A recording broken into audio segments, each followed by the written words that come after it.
भाजपच्या सर्व आमदारांची फडणवीसांच्या नागपुरातल्या देवगिरी बंगल्यावर महत्त्वाची बैठक पार पडली। त्यात फडणवीसांनी आमदारांना सल्ला देतानाच काहींना कानपिचक्याही दिल्यात। फडणवीसांनी भाजपचा विजय झालेल्या तिन्ही राज्यांमध्ये सभा घेतल्यानिमित्त बैठकीत खास सत्कार करण्यात आला। कांदा, इथेनॉल आणि दूध प्रश्नावर दिल्लीत उद्या बैठक होणार आहे। मुख्यमंत्री आणि दोन्ही उपमुख्यमंत्री शिवाय दिलीप वळसे पाटील अमित शहांची भेट घेणार आहेत। या बैठकीत काय मार्ग निघतो याकडे सर्वांचं लक्ष आहे। महायुतीच्या समन्वय समितीची आज नागपुरात बैठक बोलावण्यात आली आहे। संध्याकाळी 7 वाजता ही बैठक होईल।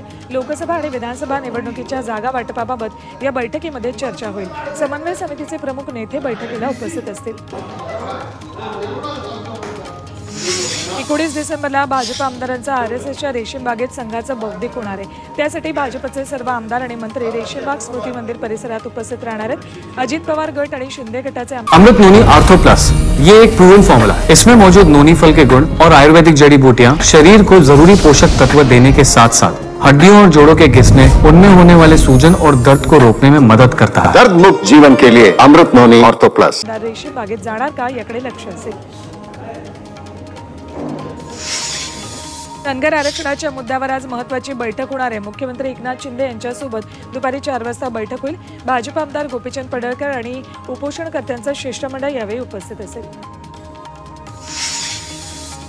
संसद घुसखोरांबाबत सुपर एक्सक्लुझिव्ह माहिती झी 24 तासच्या हाती लागली। हे सर्वजण एकमेकांना ऑनलाईन ओळखत होते। ते भगतसिंग फॅन क्लबशी जोडले होते। 1.5 वर्ष आधी मैसूरमध्ये त्यांची भेट झालेली। तिथेच त्यांनी कट रचायला सुरुवात केली होती। तर काहीच महिन्याआधी चौघांनी संसदेत घुसखोरी करण्याच्या प्लॅनला अंतिम स्वरूप दिलं होतं। संसद घुसखोरी प्रकरणात मोठी कारवाई करण्यात आली आहे। लोकसभा सचिवालयानं 8 कर्मचाऱ्यांना निलंबित केले। सुरक्षित हलगर्जीपणा केल्याचा ठपका या कर्मचाऱ्यांवर ठेवलाय। रामपाल, अरविंद, वीरदास, गणेश, अनिल, प्रदीप, विमित आणि नरेंद्र अशी या कर्मचाऱ्यांची नावं आहेत।